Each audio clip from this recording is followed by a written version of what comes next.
No list of rights stood in the Constitution made at Philadelphia in 1787. Not one full bill, not the speech clause, not the press clause, not the great words many now learn as a birthright. Picture the room in Philadelphia in 1787, where men framed a new power and left many rights unnamed. This is not a small thing to pass by, for a free land once feared that naming rights might put rights at risk. The reason is plain only after we face the fear both sides carried. The first 10 changes to the Constitution were ratified in 1791. They are now called the Bill of Rights, yet they were not in the first frame sent out from Philadelphia. The Constitution did have guards. Article 6 barred a religious test for office. Power was split. Congress had named powers. The president could not make law alone. Courts would judge by law. Picture Article 6, with its plain bar against religious tests, standing like a post at the gate. Think of Article 1, Section 8, where the powers of Congress were named one by one. James Madison and other Federalists said this was no weak shield. They said the new national power could do only what the people had given it leave to do. How could a list of rights be thought a threat to rights? Madison feared that if some rights were named, other rights might seem less safe. If speech was named, what of rights not named? If press was named, what of all else a free man keeps by nature and law? He feared that a list could become a fence, not a field. The anti-federalists did not laugh at this fear, but they feared silence more. George Mason and Patrick Henry had seen how power can stretch. They asked for plain words: speech, press, faith, jury trial, safety in the home. They wanted a mark on the page that every officer could read. But the deeper matter was not ink, it was the nature of power. Power is never made pure by kind words. It must be bound by form. It must be watched by law. It must be checked by other power. This was Madison's strong truth. A government with no strength cannot keep peace. It cannot pay debts. It cannot guard the Union. It cannot defend rights it is too weak to protect. Yet written words alone cannot hold a wall if the frame beneath is rotten. If one branch may swallow the rest, no phrase will stay safe for long. If men in office may judge their own power, the people will soon learn fear.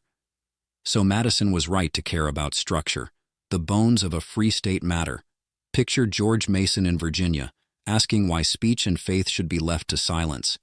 Picture Patrick Henry before Virginians, warning that far power may grow long arms. The anti-federalists held another truth. A citizen should not need a lawyer's chain of thought to know his own rights. A child should be able to hear that Congress shall not crush speech, faith, or the press. A door may have a lock, yet still need a warning nailed upon it. The lock is the frame of government. The warning is the Bill of Rights. One keeps power in its place. The other tells power where it may not step. A free land was wise because it took both. Picture the state halls of Virginia, Massachusetts, and New York, where calls for amendments rose with ratification. These states did not seek to break the new frame. They sought to mend it before fear could harden. They gave consent, yet asked for guards. That is not weakness. That is self-rule. Madison then changed his course. This is no shame to him. It is his honor. Imagine Madison in the first Congress in 1789, taking many state pleas and shaping them into a smaller set. He had first thought a bill needless, even risky. Then he saw that public trust also needed clear words.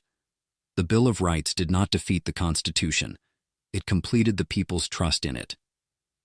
Picture the first 10 amendments in 1791, not as silk on a wall, but as a rail beside a deep road. The rail does not move the wagon. It keeps the wagon from the drop. The Constitution gave the road. The Bill of Rights marked the edge. The old question grows heavier when law must act in a storm. In my own hard hour, that old question came back with a sharper blade. Rebellion was not a school debate. It was fire at the door.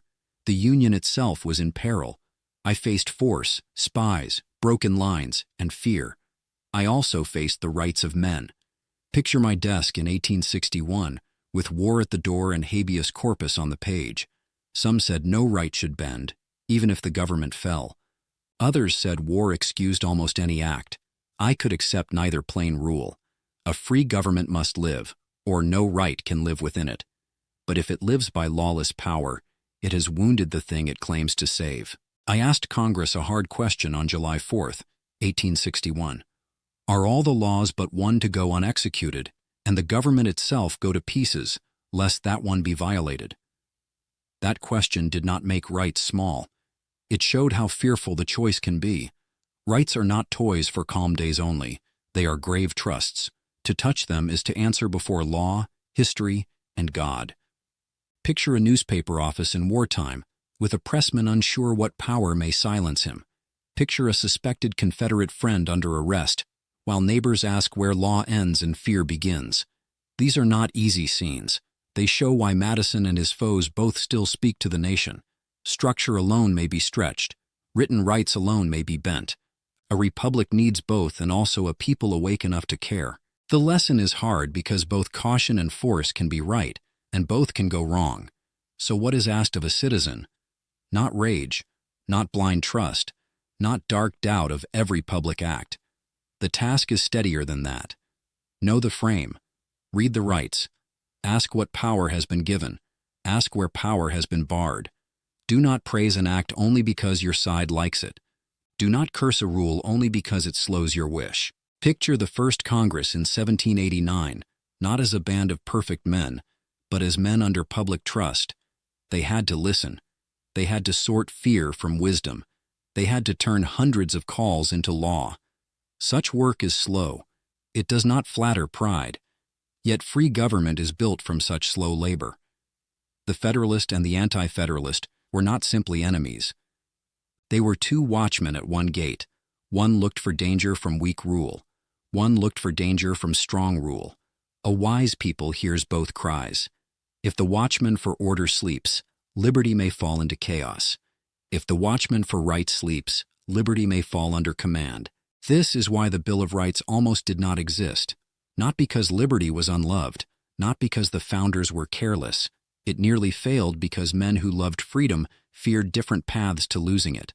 One side feared that a list would shrink the field of rights. The other feared that no list would leave rulers too much room. In the end, the nation chose a better answer than either side alone. A free people does not keep rights by noise, but by steady care. Let no man think parchment alone will save him. Let no man think structure alone will save him.